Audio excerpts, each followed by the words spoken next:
Question है sign के power 4x, इसका समाकलन करना है। तो इसका डायरेक्ट तो समाकलन हो नहीं पाएगा क्योंकि यहाँ पे घात 4 है और केवल समाकलन एक घात वाले का ही होता है, तो इसलिए पहले इसको एक घात में बदलना पड़ेगा, फिर जाकर इसका समाकलन करना पड़ेगा। तो बहुत ध्यान से समझिएगा कि इसको कैसे एक घात में बदलेंगे।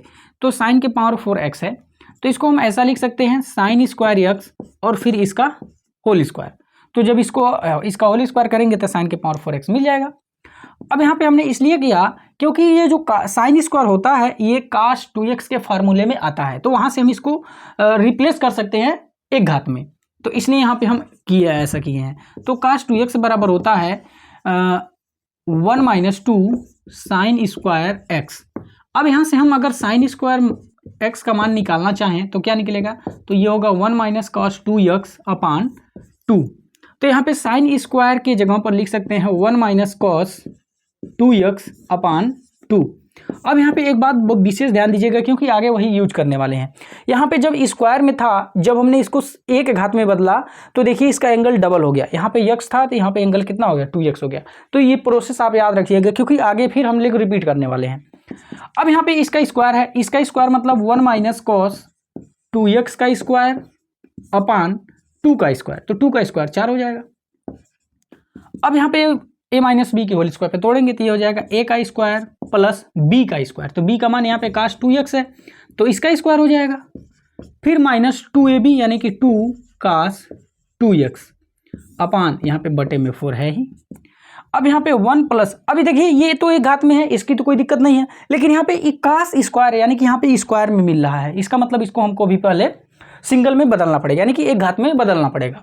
तो इसके लिए हम लोगों को फिर वही cos 2x का फार्मूला यूज करना होगा। तो cos 2x का होता है cos के टर्म में 2 cos स्क्वायर x - 1। तो यहाँ से अगर cos स्क्वायर x का मान देखा जाए तो मिलेगा 1 + cos 2x अपान 2। तो इस cos स्क्वायर x के जगह पर हम लिख सकते हैं ये। अब यहाँ पे विशेष बात वही ध्यान रखिएगा कि यहाँ पे देखिए जब स्क्वायर में था तो जो एंगल था उसका डबल हो जाएगा ना, उसमें इस वाले में देखिए यहाँ पे x है तो यहाँ पे डबल हो गया कि नहीं हो गया। तो वैसे यहाँ पे देखिए 2x है तो इसका डबल हो जाएगा, तो यहाँ पे हो जाएगा cos 4x अपान 2। यहाँ पे है -2 cos 2x, अब टोटल के बटे है 4। अब यहाँ तक हो गया। अब इस चीज़ को मिटा देते हैं, इसकी तो कोई ज़रूरत है ही नहीं। अब इसके आगे हम लोग इसी को सिंप्लीफाई करने वाले हैं, तो विशेष ध्यान दीजिए। अब ये देखिए नीचे 2 है ना, अब इसका हम एलसीएम ले लेंगे तो इसका इधर मल्टीप्लाई हो जाएगा, तो ये हो जाएगा 2 प्लस, अब ये तो ऊपर है 1 + cos 4x माइनस, अब इसका इधर मल्टीप्लाई करेंगे तो हो जाएगा 4 cos 2x। अब टोटल के बटे, अब ये टोटल के बटे 2 होगा और ऑलरेडी 4 है ही तो मल्टीप्लाई होकर के हो जाएगा 8। अब ये cos 4x है, इसको पहले लिख देते हैं और यहाँ पे है -4 cos 2x और ये 2 और 1 मिलकर हो जाएगा 3, टोटल के बटे 8 है। अब ये जो साइन के पावर 4x था, अब ये रिप्लेस होकर के इस टर्म में आ गया। अब जब इस टर्म में आ गया तो यहाँ पे हम देख पा रहे हैं कि इसका घात 1 है, इसका घात 1 है और ये तो अचर पद है। तो जब ये घात 4 था, अब हमने इसको कन्वर्ट करके एक घात में ला लिया। अब हम लोग आराम से समाकलन कर सकते हैं, तो इसलिए हो जाएगा समाकलन साइन के घात 4x dx। अब ये इसके बराबर है तो इसका समाकलन मतलब इसका समाकलन, तो अब आराम से कर सकते हैं। तो ये देखिए 1/8 अचर पद है, बाहर निकल जाएगा। अब ये हो जाएगा समाकलन cos 4x dx माइनस ये हो जाएगा 4, ये 4 बाहर हो जाएगा क्योंकि अचर पद है, फिर समाकलन cos 2x dx, फिर हो जाएगा प्लस ये 3 अचर पद बाहर निकल जाएगा तो केवल dx बचेगा।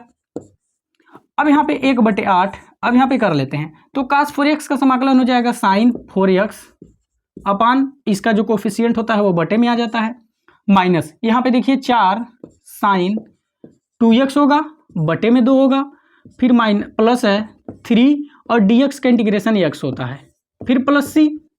अब इसको 1/8 अब अच्छे से लिख लेते हैं तो ये sin 4x अपान 4, यहाँ 2 से ये 4 कट जाएगा 2 बार में, तो माइनस में 2 sin 2x बचेगा और फिर प्लस 3x प्लस c, यही हो जाएगा आंसर।